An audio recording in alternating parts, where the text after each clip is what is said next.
नमस्कार साथियों, चलते हैं हम केमिस्ट्री की नेक्स्ट क्लास में, जिसका फर्स्ट क्वेश्चन है आपका, मिश्र धातु एक है। तो मिश्र धातु क्या है? मिश्र धातु एक समांगी मिश्रण है। क्या है?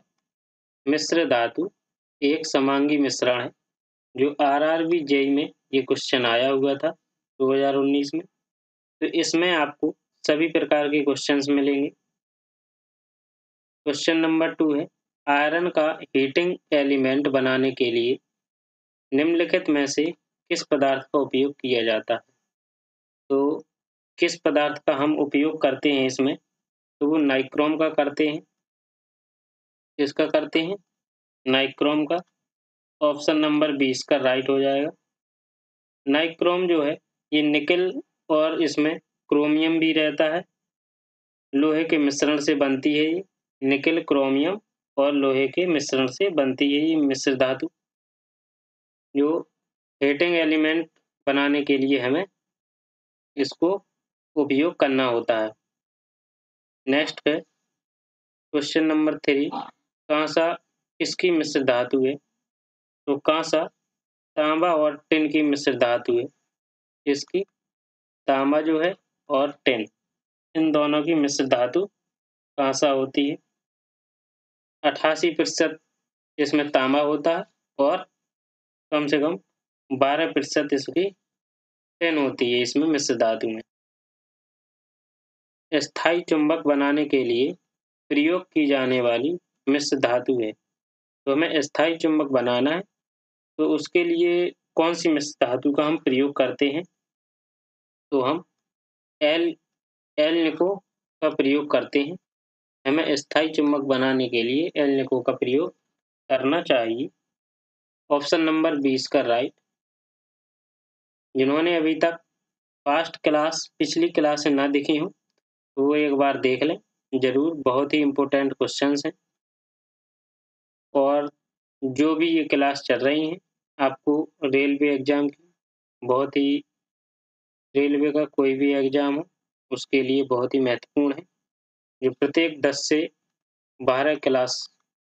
12 साल से बराबर यही क्वेश्चंस आ रहे हैं। क्वेश्चन 5 है, पीतल इनमें से किसका मिश्रण है? तो पीतल इनमें से किसका है? जस्ता का और तांबा का। 30% जस्ता होता है और 70% तांबा होता है। उससे मिलकर हम पीतल का निर्माण करते हैं। ऑप्शन नंबर डी से इसका राइट हो जाएगा। ये भी एनटीपीसी का आया हुआ क्वेश्चन था, एनटीपीसी में आया था। पीतल निम्न में से किससे बनी एक मिश्र धातु है? तो अभी हमने क्या बताया, पीतल किससे बनता है? जस्ता से और तांबा से। तो इसका आंसर क्या हो जाएगा? पीतल का। ऑप्शन नंबर ए इसका राइट हो जाएगा। जस्ता और तांबा से ये मिलकर बनता है। नेक्स्ट क्वेश्चन है आपका, निम्नलिखित में से कौन सी तांबा और जस्ता की मिश्र धातु है? तांबा और जस्ता की मिश्र धातु है, तो वो पीतल है। फिर से वही क्वेश्चन, पीतल तांबा और जस्ता से मिलकर बनता है। पीतल किसकी मिश्र धातु है? तांबा और जस्ता की है।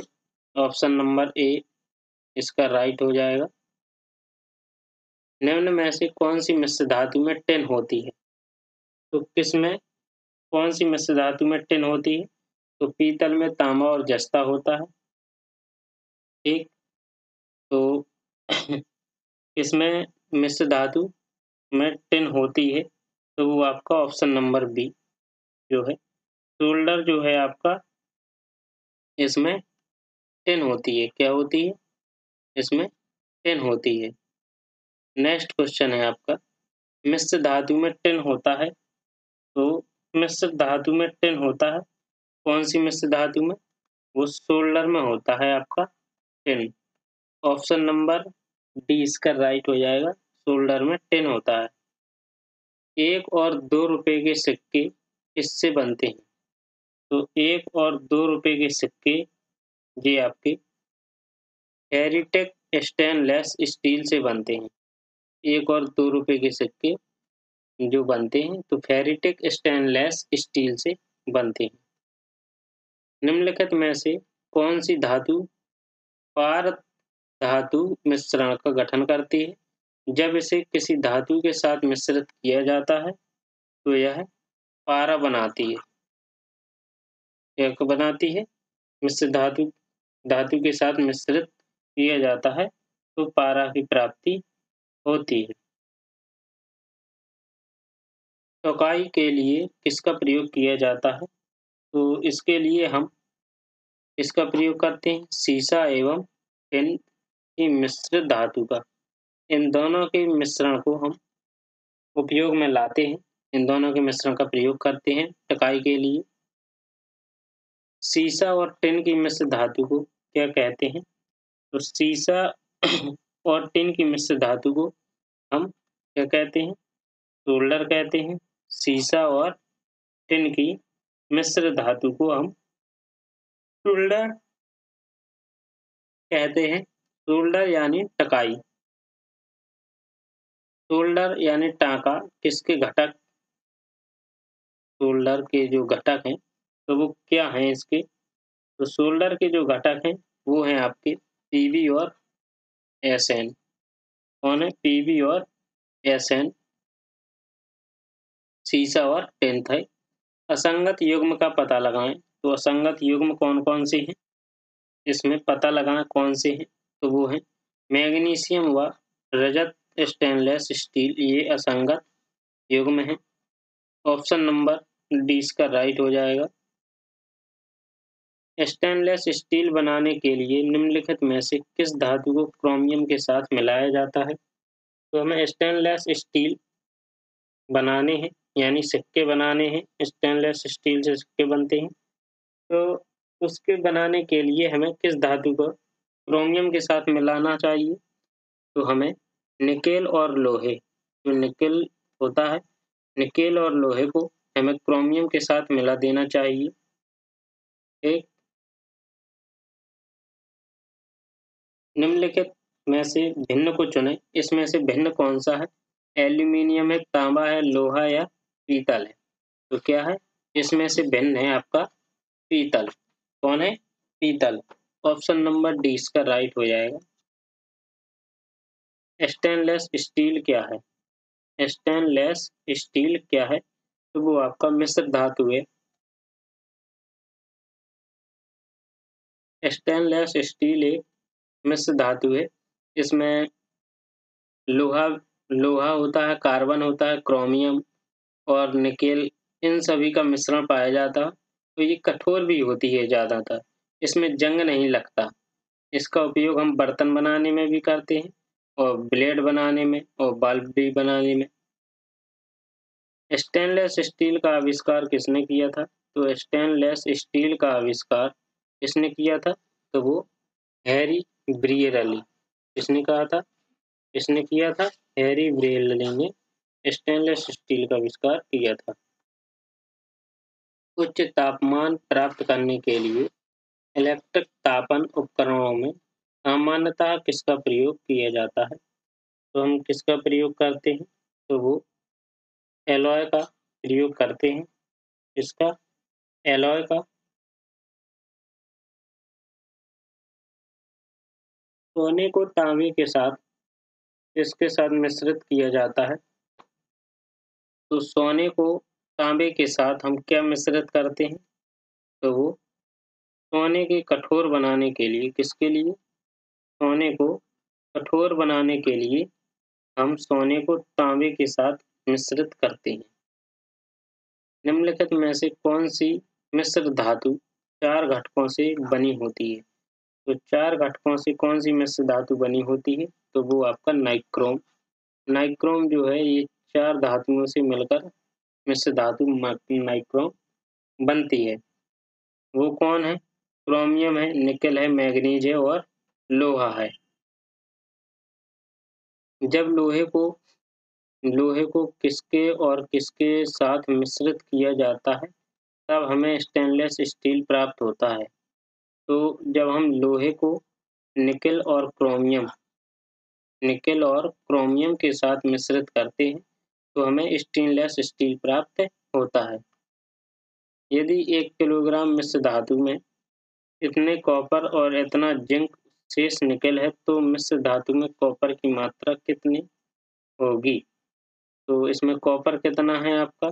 तो वो 32% और जिंक कितना है? तो जिंक 40 और जो शेष बचा है, शेष निकेल क्या है?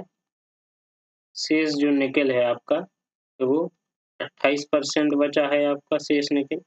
कॉपर की मात्रा उसने पूछी है, कॉपर की मात्रा, तो वो कितनी 1000 मल्टीप्लाई 32/100 1000 का 32% कॉपर की मात्रा पूछी उसने, तो कितनी आ गई 320 ग्राम।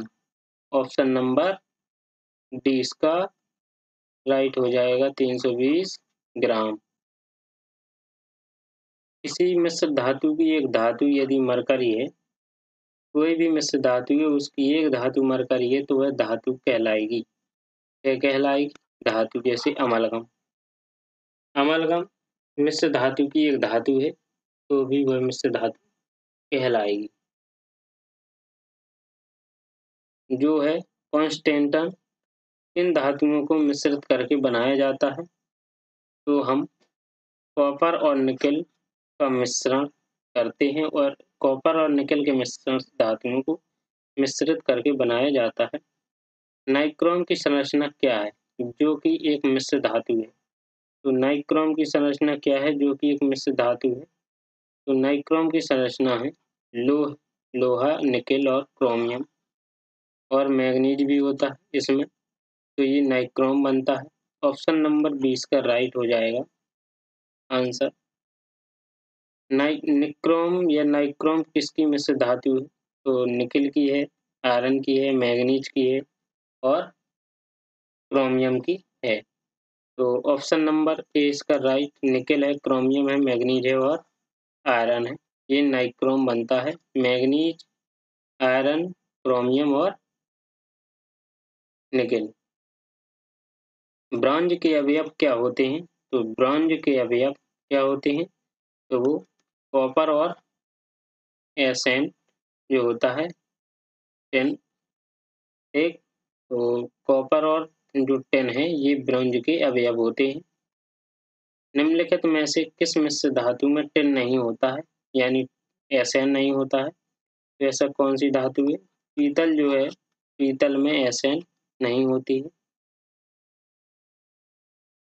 टिन नहीं होता है। ऐसी कौन सी मिश्र धातु है? तो वो है आपकी पीतल। पीतल में कॉपर होता है और जिंक होता है। क्या होता है? कॉपर होता है और जिंक होता है पीतल में। और जो घंटा धातु है तो इसमें कॉपर होता है और टिन होता है। और जो कांसा है आपका, इसमें कॉपर होता है और टिन होता है। क्या होता है? टिन। और जो गन मेटल है इसमें आपका कॉपर होता है, टिन होता है और जिंक होता है। निम्नलिखित में से कौन सा एल्यूमीनियम का अयस्क है? तो एल्यूमीनियम का अयस्क कौन है? तो वो है bauxite. Very most important question. Aluminium का अयस्क कौन है? तो वो है बॉक्साइट। कौन सा खनिज का आधात्विक रूप है? तो आधात्विक रूप जो है आपके कौन से खनिज का है? तो वो अभ्रक एक ऐसा खनिज है जिसका धात्विक रूप है।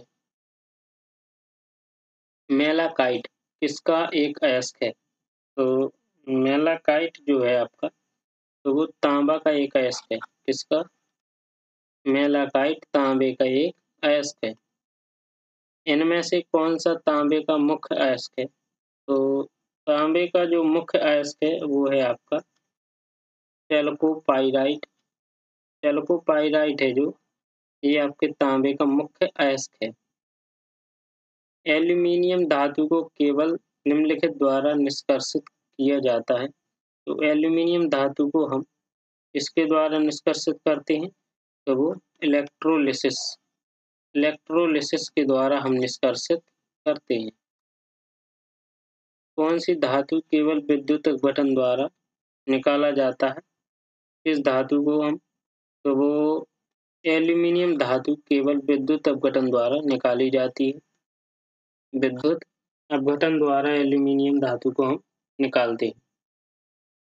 निम्नलिखित में से किस अभिक्रिया द्वारा उच्च प्रतिक्रिया वाली धातुओं को अशुद्ध पिघले हुए अयस्क से निष्कासन होता है? तो वो इलेक्ट्रोलिसिस। ऑप्शन नंबर 20 का राइट आंसर इलेक्ट्रोलिसिस। धारा प्रवाहित करने के लिए उपयोग किया जाने वाले तरल को कहा जाता है? तो जो धारा प्रवाहित करते हैं, तो धारा प्रवाहित करने के लिए उपयोग में जो हम तरल पदार्थ लाते हैं, तरल को लाते हैं, तो वो आपका इलेक्ट्रोलाइट है। क्या है? इलेक्ट्रोलाइट। गैलेना किसका अयस्क है? तो गैलेना आपका सीसा का अयस्क है। किसका अयस्क है? गैलेना आपका सीसा का अयस्क है। इनमें से कौन धात्विक खनिज नहीं है? तो धात्विक खनिज नहीं है, तो वो आपका कोयला नहीं है। कौन? धात्विक जो खनिज है आपका कोयला नहीं है। बॉक्साइट एक खनिज है, निकेल, टिन ये सभी खनिज है। कोयला जो है धात्विक खनिज नहीं है। एल्यूमीनियम का सबसे महत्वपूर्ण अयस्क है, तो एल्यूमीनियम का सबसे महत्वपूर्ण अयस्क कौन सा है? तो वो आपका बॉक्साइट है। एल्यूमीनियम का सबसे महत्वपूर्ण अयस्क बॉक्साइट है। एल्यूमीनियम के अयस्क के रूप में जाना जाता है, तो एल्यूमीनियम के अयस्क के रूप में जाना जाता है, तो वो बॉक्साइट है। क्या है? बॉक्साइट। धातुओं के ऑक्साइड जैसी अशुद्धता युक्त धातुओं के शुद्धिकरण के लिए कौन सी प्रक्रिया प्रयुक्त की जाती है? तो वो आपकी पोलिंग जो प्रक्रिया है, ये प्रयुक्त की जाती है। ऑप्शन नंबर ए इसका राइट। ऑक्सीजन की उपस्थिति में अयस्कों को गर्म करने की क्रिया को क्या कहा जाता है? तो हम ऑक्सीजन की उपस्थिति में अयस्कों को गर्म करने की क्रिया को हम भंजन कहते हैं। क्या कहते हैं? भंजन। ऑप्शन नंबर सी इसका राइट। एन प्लवन विधि में अयस्क के चूर्ण को किसके मिश्रण से भरी एक टंकी में रखा जाता है? तो किसके मिश्रण मिश्रण से? तो वो जल एवं चीड़ का तेल जो होता है, जड़ और चीड़ का तेल जो होता है, उसके मिश्रण से एक भरी भरी एक टंकी में हम इसको रख सकते हैं। एन पिलवन विधि का उपयोग किसके अयस्क के सांद्रीकरण के लिए किया जाता है? तो किसके अयस्क के? वो सल्फाइड अयस्क। इसके एन पिलवन विधि का उपयोग हम सल्फाइड अयस्क के सांद्रीकरण के लिए करते हैं। धातु कर्म एक प्रक्रिया है, तो धातु कर्म एक प्रक्रिया है, वो अयस्क से धातुओं को निकालने की अयस्क से धातुओं को निकालने की एक प्रक्रिया है। पारे का एक अयस्क है, तो पारे का एक अयस्क है, वो है आपका सिनेबार। क्या है? पारे का एक अयस्क है, वो है आपका सिनेबार। सिनेबार किसका एक अयस्क है? तो वो पारे का है। किसका है? सिनेबार जो है आपका पारे का एक अयस्क है। Option number c. निम्नलिखित में से कौन सा पारा का अयस्क है? तो वो सिनेबार है। ऑप्शन नंबर ए इसका राइट हो जाएगा। निम्नलिखित में से कौन सा थोरियम का एक अयस्क है? तो थोरियम का अयस्क कौन है? तो वो मोनाजाइट है। कौन है? मोनाजाइट थोरियम का एक अयस्क है। ऑप्शन नंबर 20 का राइट। पृथ्वी की परत में स्वाभाविक रूप से होने वाले अकार्बनिक तत्व या यौगिकों को कहा जाता है? तो होने वाले अकार्बनिक तत्व या यौगिकों को हम खनिज पदार्थ कहते हैं। क्या कहते हैं? खनिज पदार्थ कहते हैं। ऑप्शन नंबर 20 का राइट। एल्यूमीनियम के अयस्क को क्या कहते हैं? तो वो बॉक्साइट कहते हैं। एल्यूमीनियम के अयस्क को हम बॉक्साइट कहते हैं। ऑप्शन नंबर सी इसका राइट हो जाएगा। निम्न में से कौन सा लेड का अयस्क है? तो लेड का अयस्क कौन है? तो वो है आपका ऑप्शन नंबर सी गैलिना। ये लेड का अयस्क है, लेड का ये अयस्क है गैलिना। और लोहे का कौन है? तो लोहे का अयस्क वो है, वो लिमोनाइट है। क्या है? लोहे का अयस्क लिमोनाइट है या सिडेराइट। क्या है? या कहीं मिल जाएगा आपको सिडेराइट। जो मैग्नीज का है वो पाइरोलूसाइट होता है। जिंक का कैलेमाइट। क्या होता है? जिंक का क्या होता है? तो जिंक का अयस्क होता है आपका कैलेमाइन। क्या होता है? कैलेमाइन होता है। या और होता है एक जिंक ब्लेंडे। क्या होता है? जिंक ब्लेंडे होता है ये। कार्य का किस कौन होता है? सिनेबार। इनमें से कौन सा एक ताम्र अयस्क है? तो ताम्र अयस्क वो है आपका मैकालाइट। ताम्र अयस्क कौन है? मैकेलाइट है। मस्कोबाइट, पैग्माटाइट और बायोटाइट इनमें से किसके अयस्क हैं? तो ये मस्कोबाइट, मैग्माटाइट और बायोटाइट ये किसके अयस्क हैं? तो वो अभ्रक के हैं। ऑप्शन नंबर सी इसका राइट आंसर, अभ्रक के ये अयस्क हैं। सल्फाइड के अयस्कों को अतिरिक्त वायु की उपस्थिति में अत्यधिक गर्म करके ऑक्साइड में परिवर्तित किया जाता है। तो वह कौन सी प्रक्रिया होती है? तो वो भर्जन प्रक्रिया होती है। कौन सी होती है? भर्जन प्रक्रिया। बेकेलाइट होता है एक बेकेलाइट एक रोधक होता है या इंसुलेटर होता है। बेकेलाइट इंसुलेटर या रोधक होता है। बहुप्रयोग प्लास्टिक की पानी की बोतलें किसकी बनी होती हैं? तो प्लास्टिक की पानी की बोतलें ये आपकी पॉलीथीन की बनी होती है। किसकी बनी होती है? पॉलीथीन की। ऑप्शन नंबर सी इसका राइट। न चिपकने वाले बर्तन पर किसका लेप लगा होता है? तो न चिपकने वाले बर्तन पर किसका लेप लगा होता है? तो वो टेफ्लॉन का। न चिपकने वाले बर्तन पर हम टेफ्लॉन का परत लेप लगाते हैं। टेफ्लॉन खाना पकाने के उपकरणों में एक नॉन स्टिक कोटिंग में इस्तेमाल किया जाता है। तारों आदि में अपने इंसुलेशन विशेषता के कारण इलेक्ट्रॉनिक उद्योग में इस्तेमाल किया जाता है। एक बहुलक होता है जिसमें कार्बन इसकी बॉन्डिंग शामिल होता है। तो ये आपका ऑप्शन नंबर हो जाएगा बी इसका राइट, फ्लोराइड। क्या हो जाएगा? फ्लोराइड। पॉलीमर का उपयोग फर्श की टाइल बनाने में किया जाता है। तो पॉलीमर का उपयोग फर्श की टाइल बनाने के लिए किया जाता है वो पॉलीविनाइल क्लोराइड। इसका option number A polyvinyl chloride का। एक थर्मोप्लास्टिक पॉलीमर नहीं है। तो थर्मोप्लास्टिक पॉलीमर नहीं है तो वो बेकेलाइट नहीं है। थर्मोप्लास्टिक पॉलीमर आपका बेकेलाइट नहीं है। ऑप्शन नंबर सी इसका राइट। पीवीसी का पूर्ण रूप क्या है? तो पीवीसी का पूर्ण रूप पॉलीविनाइल क्लोराइड है। क्या है? पीवीसी का पूर्ण रूप पॉलीविनाइल क्लोराइड है। चालक तार की पीवीसी द्वारा कोटिंग करके किसको रोका जाता है?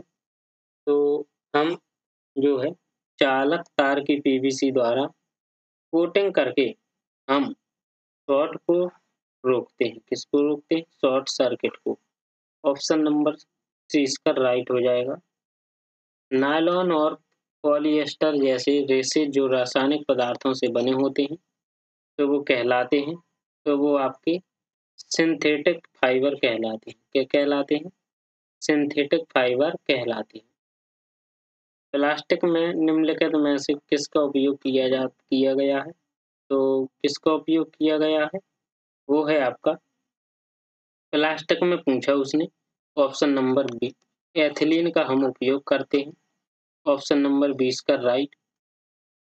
संशोधित फाइबर आसानी से आग पकड़ लेते हैं। हालांकि फायरमैन की वर्दी को अग्निरोधी बनाने के लिए उस पर इसका प्लास्टिक की कोटिंग की जाती है। तो वो मेलामाइन की प्लास्टिक की कोटिंग की जाती है। ऑप्शन नंबर 20 का राइट। निम्नलिखित में कौन सा मानव निर्मित देशों का उदाहरण है? तो मानव निर्मित देशों का उदाहरण है, तो वो आपका ऑप्शन नंबर सी, मानव निर्मित रेशों का उदाहरण क्या है? रेयॉन है। पहला मानव निर्मित संश्लेषित रेशा कौन सा है? तो पहला मानव निर्मित संश्लेषित रेशा वो है आपका नायलॉन। ऑप्शन नंबर सी इसका राइट हो जाएगा, नायलॉन। साबुन लंबी श्रृंखला वाले किसके सोडियम या पोटेशियम लवण होते हैं? तो साबुन लंबी श्रृंखला वाले ये कार्बोक्सिलिक अम्ल के सोडियम या पोटेशियम लवण होते हैं। साबुन का उत्पादन होता है, तो साबुन का उत्पादन ग्लिसरॉल के साथ क्षार की क्रिया द्वारा होता है। साबुन का उत्पादन ग्लिसरॉल के साथ क्षार की क्रिया द्वारा होता है। साबुन का सामान्य सूत्र क्या है? तो जो साबुन है उसका सामान्य सूत्र क्या है? तो वो RCOONA है। साबुन का सामान्य सूत्र RCOONA। निम्नलिखित में से कौन सा साबुन का एक सह उत्पाद है? तो साबुन का एक सह उत्पाद है वो है ग्लिसरीन। क्या है? ग्लिसरीन जो है एक साबुन का सह उत्पाद है। साबुन में एंटीसेप्टिक गुण निम्नलिखित मिश्रणों में से एक के कारण पाया जाता है। एक के कारण एंटीसेप्टिक गुण पाया जाता है, तो वो आपका ए है विथियोनॉल। विथियोनॉल के द्वारा ये सांस लेने में कठिनाई पड़ती है, विथियोनॉल के द्वारा।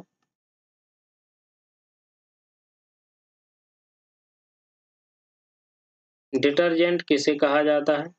तो वो है आपका डिटर्जेंट किसे कहा जाता है? तो वो है आपका साबुन रहित साबुन को साबुन रहित साबुन को डिटर्जेंट कहा जाता है। तेल या वसा के क्षारीय हाइड्रोलिसिस की प्रक्रिया को किसके नाम से जानते हैं, या क्या है जो वो जानते हैं हम जिसको, वो है साबुनीकरण। ऑप्शन नंबर 20 का राइट हो जाएगा आंसर।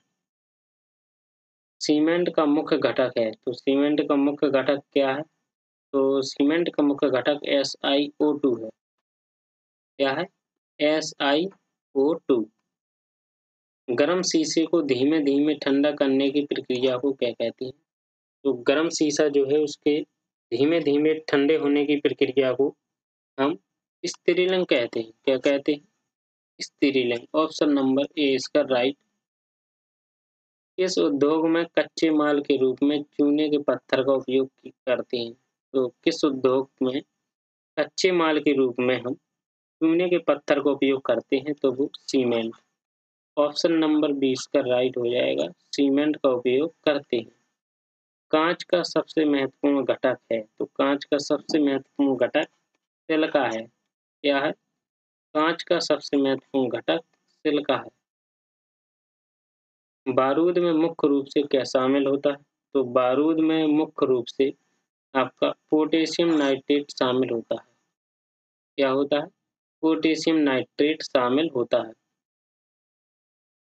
डायनामाइट का आविष्कार किसने किया है? तो डायनामाइट का आविष्कार वो अल्फ्रेड नोबेल ने किया था। किसने किया था? तो डायनामाइट का आविष्कार अल्फ्रेड नोबेल ने किया था। ऑप्शन नंबर ए इसका राइट हो जाएगा आंसर। RDX क्या है? तो RDS एक विस्फोटक। क्या है? RDX पदार्थ जो होते हैं तो आपने इस झगड़े में रूस यूक्रेन और कुछ बहुत से देशों के झगड़ों में सुना होगा RDX। तो ये एक विस्फोटक पदार्थ है। आतिशबाजी में अलग अलग रंग धात्विक लवणों से निकलते हैं। निम्नलिखित में से कौन सा धात्विक लवण आतिशबाजी में हरे रंग की उत्पत्ति के लिए जिम्मेदार है? तो हरे रंग की उत्पत्ति के लिए बेरियम जिम्मेदार है। कौन है? बेरियम। Option number A. निम्न में से कौन सा हेक्सेन का संभावित समवाय नहीं है? हेक्सेन का, तो वो ऑप्शन नंबर बी है, 2 एथिल पेंटेन। ऑप्शन नंबर 20 का राइट। 5 कार्बन परमाणु वाले यौगिक पेंटानल में क्रियात्मक समूह का चयन कीजिए। तो क्रियात्मक समूह का चयन करना है वो है एल्डिहाइड। कौन है? एल्डिहाइड, ऑप्शन नंबर डी इसका राइट। किसी कार्बनिक यौगिक में एक प्रकार्यात्मक समूह क्या निर्धारित करता है? तो एक प्रकार्यात्मक समूह क्या निर्धारित करता है? तो वो इसके रासायनिक गुण निर्धारित करता है। ये दिया है, सुमेलित करना है इसमें से आपको। तो क्या सुमेलित करोगे आप इसमें? तो वो 1 का क्या हो जाएगा? C6H6, C6H6 वो आपका हो जाएगा बेंजीन का। क्या हो जाएगा? C6H6 बेंजीन का हो जाएगा। और जो है आपका सेकंड है H2C बराबर CH2, यानी हो जाएगा एसीटोन। क्या हो जाएगा? एसीटोन हो जाएगा। नेक्स्ट है आपका थर्ड का C है CH3CHO। कौन है? थर्ड का C है। और फोर्थ का क्या हो जाएगा? तो फोर्थ का आपका E हो जाएगा। फोर्थ का आपका E। और जी आपका दूसरे का है D, आपका क्या है?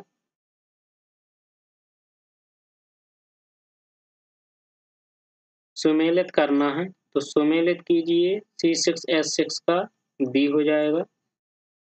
H2C2CH2 का दूसरे का आपका ये D हो जाएगा एथिलीन। CH3 - CHO का 3 का क्या हो जाएगा? तो ये C हो जाएगा, ऑप्शन नंबर C। CH3COCH3 चौथे का E हो जाएगा एसीटोन। CH3CH3 5 का A हो जाएगा, ऑप्शन नंबर। ये आपके सभी कंप्लीट हो गए। नेक्स्ट क्वेश्चन है, इसका आंसर क्या हो जाएगा? Fourth number. प्रोपेनोइक अम्ल के नाम में कौन सा प्रत्यय होता है? तो कौन सा प्रत्यय होता है? तो वो आपका ओएक अम्ल होता है। क्या होता है? ओएक अम्ल होता है। निम्न में से कौन सा दी गई संरचना का सही नामांकन है? तो CH3CH2OH सही नामांकन है, तो वो है आपका option number b, ethane 1 ol. Ethane 1 ol. ऐसे क्रियात्मक समूह जिसमें एक से अधिक ऑक्सीजन परमाणु होते हैं। ऐसे क्रियात्मक समूह जिसमें एक से अधिक क्या होते हैं? ऑक्सीजन परमाणु होते हैं, तो वो क्या कहलाते हैं? तो वो कार्बोक्सिल अम्ल कहलाते हैं। क्या कहलाते हैं? कार्बोक्सिलिक अम्ल। ये क्रियात्मक समूह जो हैं, इनका समूह के नाम से मिलान करना है, तो कीजिए। अंश इसमें क्या हो जाएगा आपका? फर्स्ट का क्या होगा? आई का C, कार्बोक्सिलिक अम्ल, COOH कार्बोक्सिलिक अम्ल हो जाएगा। और जो है आपका RCOR का क्या हो जाएगा? कीटोन। और COOR का हो जाएगा एस्टर, ऑप्शन नंबर डी इसका राइट। सोडियम कार्बोनेट के में से किस हाइड्रेट में क्रिस्टलन जल के 10 अणु होते हैं? तो क्रिस्टलन जल के 10 अणु होते हैं, वो आपके धावन सोडा धावन सोडा के, ऑप्शन नंबर डी। एक समावयवी युग्म बनाते हैं, तो वो कौन बनाते हैं? ब्यूटेन और 2-मेथिल प्रोपेन बनाते हैं। ब्यूटेन और 2-मेथिल प्रोपेन एक समावयवी युग्म बनाते हैं, ऑप्शन नंबर 20 का राइट। निम्नलिखित में से कौन सा एल्काइन सजातीय श्रेणी का पहला सदस्य है? तो एल्काइन सजातीय श्रेणी का पहला सदस्य ये आपका हो जाएगा C, ethyne, option number c इसका राइट, इथाइन हो जाएगा। निम्नलिखित में से कौन सा विकल्प हाइड्रोजन परमाणुओं का सही अवरोही क्रम दर्शाता है? तो सही अवरोही क्रम दर्शाता है वो ऑप्शन नंबर डी, एल्केन है, एल्कीन है, फिर एल्काइन है, ऑप्शन नंबर डी इसका राइट। तो आपका ये नहीं है, तो आपके कंप्लीट क्वेश्चन यहीं हो गए। मिलते हैं फिर आपको नेक्स्ट क्लास में। जिन्होंने अभी तक सब्सक्राइब नहीं किया है, वो सब्सक्राइब कर लें, क्लास को लाइक करें और शेयर भी करें। ओके।